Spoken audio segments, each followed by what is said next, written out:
Hey guys, welcome back to World of Warships. Today we're taking a look at the Harbin, and this is a Tech Tree Tier 8 cruiser that's available for free right now.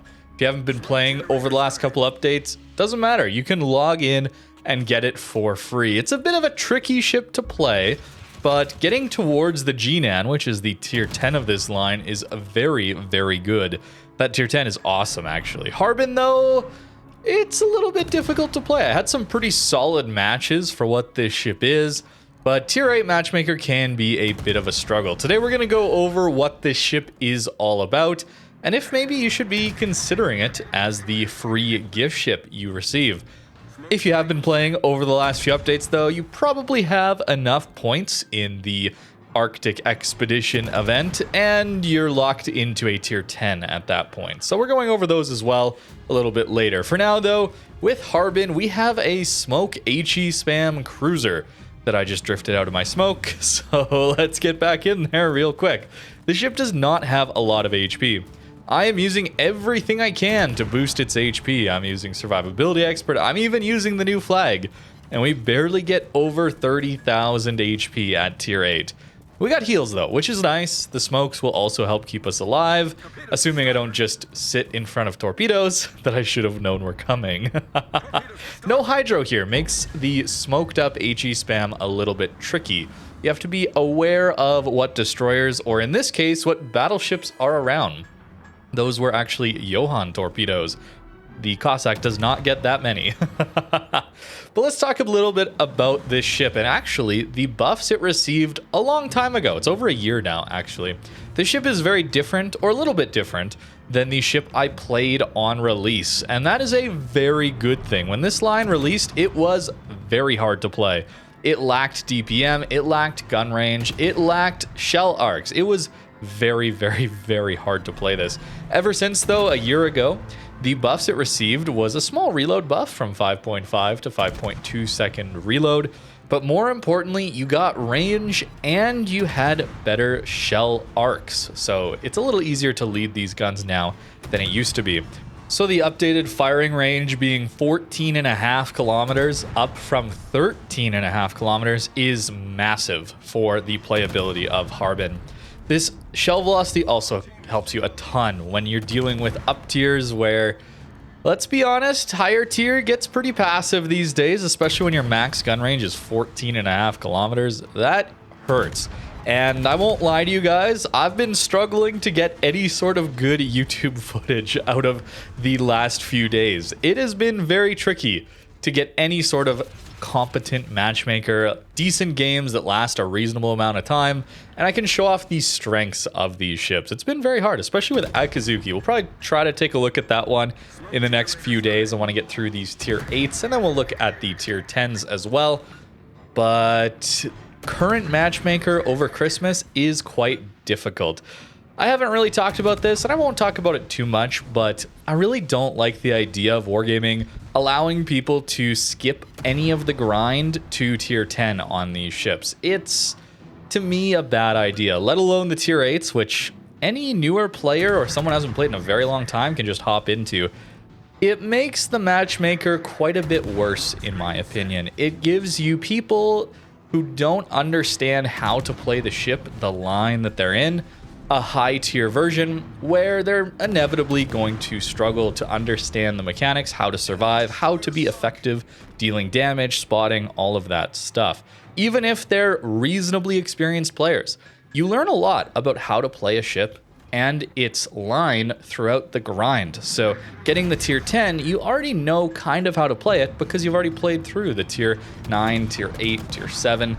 It's really valuable to have that grinding experience, and missing out on that, I think, has contributed to some of this Christmas update matchmaker, I guess I'm going to call it. But that's all I'm going to say on that. Back to this ship. We got to talk about these torpedoes as well. Actually, no, fire chance. I should talk about fire chance a little bit first. Your HE DPM is excellent, as well as having a base 7% fire chance. So you're noticing we're getting some relatively consistent fires on these enemy battleships, and that contributes quite a bit to our damage. The AP isn't really that useful. I did try it here and there, but it just lacks so much pen. It's destroyer caliber AP, And at 12 kilometers on this ship, you only have 47 millimeters of pen on AP. So I'm going to be shattering a lot of AP when I'm using it. This ship wants to be shooting HE. It also has much higher HE DPM. You're actually the third best at tier 8 as far as cruiser HE DPM goes. So a solid farmer, and that fire chance is going to be helping us out a ton. These torpedoes, though, are the offset of the extra damage you're going to see on this ship, especially given its lack of range and HP, shall we say. Sure, it's got a heal, but that doesn't matter when you can possibly face a Shikishima that can do, I don't know, 2/3 of your HP in one citadel. And I'm sure you guessed it already, but armor is essentially non-existent here. So we're going to have to get quite lucky to avoid damage to battleships in particular. The overmatch is going to hurt. This torpedo DPM isn't amazing at its tier, only 103,000 torpedo DPM versus, you know, even things like Mogami, Atago up at 163,000 torp DPM. The key here is that they're deep waters, so they're very well concealed, meaning people just aren't going to spot them very often, and that allows you to get very solid, consistent damage out of them. People won't be able to dodge these torpedoes. The reaction time is the key here. So on those Japanese torps, Atago for example, 9.6 second reaction time from when you spot them beside your ship to when they're going to hit you. That's quite a long time, especially considering Harbin has 4.8 second reaction time. It's half. That is extremely powerful. We also get this reload booster for the torpedoes. It doesn't instantly give them back, but it's basically 6-7 second reload when you use this torpedo reload booster on your torps. So you're able to launch out a lot of torpedoes very quickly. That's a nice gimmick as you get up the line. Jinan suddenly becomes one of the strongest spin to win torpedo spammers in the game. Harbin's not bad at its tier, certainly having the 11 kilometers of torpedo range is a nice bonus here. And combining that with our excellent concealment, we can actually stealth torp in this ship. It's not the easiest thing in the world. You only get 3 torps per launcher, 2 launchers per side. So you have to hope people run into these torps a little bit, but for the most part, they're not going to get spotted, so people won't know to dodge them, and that is extremely valuable. Notice how we're able to aggressively use these smoke screens to get closer to the enemy and then start farming from them, using them as patches of safety, I suppose. It's a little scary doing this, pushing out ahead of your teammates into higher tier Matchmaker, but it is something you can do to get some damage. I had pretty rough Matchmaker, as I've said, when it comes to playing the Harbin here. It's going to do great and much better against its own tier and down tiers, of course. You're not going to feel that range penalty quite so much, but I still had okay times up into tier 9 and certainly a few into tier 10. Had relatively effective results out of the Harbin. It's just this ship has the tendency to explode. And for those who are newer to light cruisers, I think this is going to be a quite difficult ship to play. And sure, Jinan is an excellent tier 10, but it's hard to get yourself up there grinding through from tier 8, tier 9 to tier 10 these days, especially if you're newer to light cruisers. So maybe that would be a good reason to not go for Harbin. It's not the easiest cruiser to play. I understand if you're interested in cruisers, this is the only option if you haven't been playing much over the last couple of updates, but just keep that in mind. You know what you're getting into here. It's a difficult ship to play. But using this concealment, knowing when and when not to fire your guns is going to be key to playing this one. You have a lot of smokes, you have quite a few heals, so as long as you survive for long enough, you should be able to use them to give you the opportunity to play a little closer, maybe take a small risk, take a little bit of damage, but you get the healing to get back into the fight. It's not like a lot of other cruisers at tier 8 where no healing means you're stuck with the HP you spawn at. So any mistake you make, any time there's just that random battleship overmatch salvo, you're stuck taking that damage. Whereas Harbin can come back from that, and that is a nice bonus. Here we're actually getting into the C cap rather early into a tier 10 game, don't you think? It's just how it worked out in this one. The enemy team wasn't terribly aggressive on this flank, and I knew they weren't going to be, or at least I could tell they weren't going to be, based on our excellent concealment and our Marceau playing so aggressively. You noticed I pushed up with him. That's a key element of playing really any ship, but certainly as a light cruiser, you need to keep your DD alive so that they can spot for you, right? When you're in smoke, you're not going to get spotting unless your destroyer's alive on your flank, ideally. As well as, even if you don't have a smoke in a light cruiser or any cruiser, using island cover. You need someone else to be spotting for you. You're very reliant on that. And in games where that's not going to happen, you might struggle a little bit more. So helping your DD out early game is crucial, and I'm always trying to do that. Not risking my ship entirely, but going in aggressively enough that I can help influence the outcome of that initial destroyer engagement. In this case, Marceau versus Shima. Our Marceau, you notice, stopped behind the island and then ambushed the Shimakaze. He knows what he's doing, so he probably didn't need our help. But still, the idea remains the same. You do want to be helping on those engagements. Here we're getting our excellent fire chance. Got a double fiery damage controls. We get the single fire again. Might even get a little greedy for multiple fires on the stern. And maybe miss a few salvos, trying to aim a little too far back. But this excellent fire chance is a key benefit here too.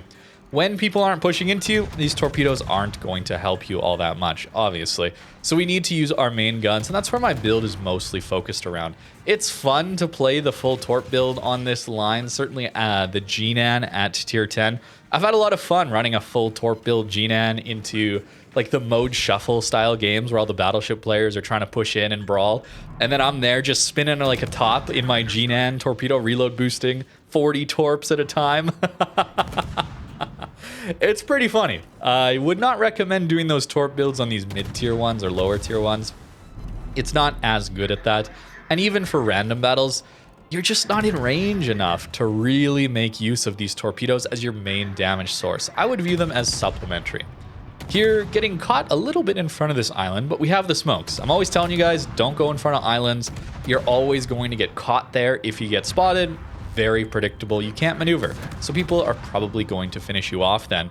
And at least in this case, even though I played it a little bit poorly to go in front of this island, we had the smoke to cover us. Unfortunately, our Marceau does go down, but his spotting allowed me to blind fire a little bit and collect the Jutland. We send out some more torps for the Dalian, which is our tier 9 counterpart, kind of. It's tier 9. And he sat in his smoke. Also doesn't have a hydro. And that's what happens when you're sitting in smoke without a hydro.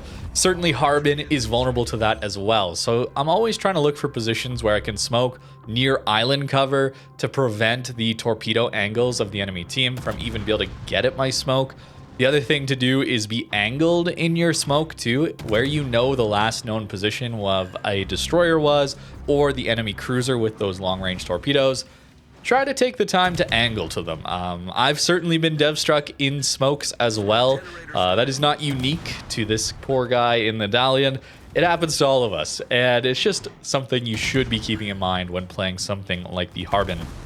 Again, pushing up aggressively with our good concealment, and then we get into a bad situation, we can use this smoke. I'm very fortunate the GK and Iowa, Musashi also aren't shooting at me. One of the weak points of a smoked up ship like this is actually getting into your smoke from full speed. Slowing down and smoking up is very predictable. So playing this aggressive will often backfire, I would say, just because you're slowing down into your smoke and all the battleship players will see that, know how to aim for that, and predict you and probably kill you. Again, not a lot of HP on this ship, but it's all right. I had a surprisingly okay time in this one relative to, I'm gonna say it again, relative to my Akazuki games. These went surprisingly well, especially given the up-tiered matchmaker. Certainly tier 8 is a little bit rough these days. I would say tier 8 and tier 9 matchmaker is some of the worst, not only because you see a lot of up tiers against tier 10 super ships when it comes to tier 9, but the key here is you face all the tiers, or basically all the tiers that have carriers and subs. And that's very difficult for a cruiser or any ship that needs to be playing around its concealment at all. So playing a tier 8, you can see the tier 6 subs and carriers. You can also see the tier 8 subs and carriers. You could also see the tier 10 subs and carriers. When you're at tier 7, you only get 2 instead of 3. At tier 7, you only see the 6 or the 8s. And at tier 9, of course, there are some super carriers. So you also have that 3-tier spread of potential carriers. So I've been finding myself struggling a little bit more with consistent games or to be impactful in the games that I'm in as a tier 8 or a tier 9 ship these days. It's quite unfortunate as there are some very fun, solid premium and tech tree ships at tier 8 and 9 respectively. And the matchmaker has been not very kind to them as of late. Here in this game, you're going to notice there's no destroyer on our flank. How do you deal with that? That'll sometimes happen. I think rarely. This seems like an unfortunate miss by the matchmaker. But as a Harbin, I actually have the best concealment out of all of my teammates. So it might be my role to go spot this flank. That's a little spooky, certainly. But it is something you can do. There's that excellent fire chance again. You can farm reasonably well. Considering these guns are so small, we're also running things like heavy HE, giving us a little more alpha damage out of our high explosive shells. I think this Navarine is about to go dark. Our teammates got a Citadel, which is very nice to see. We get the follow-up fire almost instantly. That is really, really nice. And the double fire. The insta double fire after we got the initial 2 fires. That is very, very good. It went okay with the Harbin, I gotta say. I was expecting it to be much worse, but I do really need to stress that this is not an easy ship to play, okay? There's gonna be games where you get to set up in your smoke and farm away, and that's gonna be wonderful. But a lot of the time, people just aren't gonna get within 14.5 kilometers of you. We're quite close to this cap. If there was any sort of radar cruiser on the enemy team close to the cap as well, that would be a very, very bad time for us, of course. Here pushing out, seeing if I can't spot anyone, and I forgot that the enemy cruiser was sitting right there. I actually hoped he was behind the island, and that gets me spotted. And suddenly everybody opens up. I suppose that's one way of spotting the enemy team. Just have them all shoot at you. Fortunately, turning away like that, the auto aim, the aim assist in this game does not handle that very well when ships turn away. So we don't take any damage. Very lucky, but that won't happen all the time. Napoli pushing in yet again, playing very aggressive in there. Napoli, spooky to deal with as a Harbin here. There's very little I can do. I was hoping maybe if he was broadside on, we could swap over to that armor piercing. And here we're going to see how little pen that AP really has. HE is just going to shatter unless I hit him just the superstructure, which Napoli has very, very little of. So if he's going to stay broadside, let's send the AP into him. And actually, we're getting okay full pens, half and half full pens and shatters with the HE. But I swapped to the AP, all but one shatter. Then they all shatter, 7.8 kilometers away. He's angled a little bit, but I don't think enough to bounce. It was shatters, not bounces, right?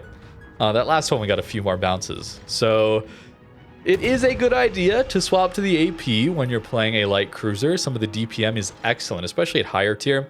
This one, though, the AP pen I don't think is quite good enough. 2 torps, though, hit on the Napoli.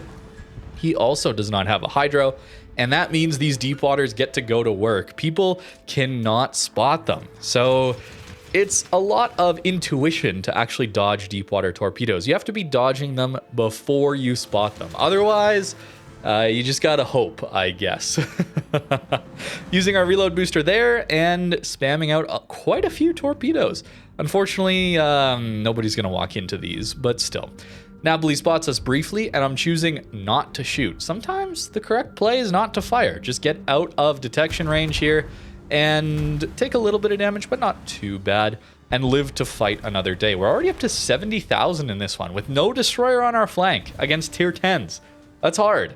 A very, very hard game, but one where we're making it work slowly, playing quite passive, safe, but helping to spot for our teammates, and certainly, I'll say it again, certainly no carrier here helps a ton. Playing this style of large destroyer with a Citadel, I guess, in this game is almost impossible when there's a carrier in the game spotting you.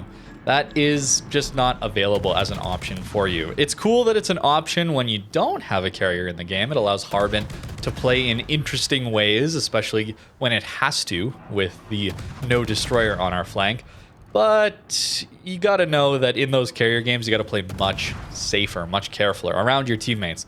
The AA is not great here. We do have a defensive fire, which is nice, but it's not enough to really deal with carriers at your tier, much less tier 10s.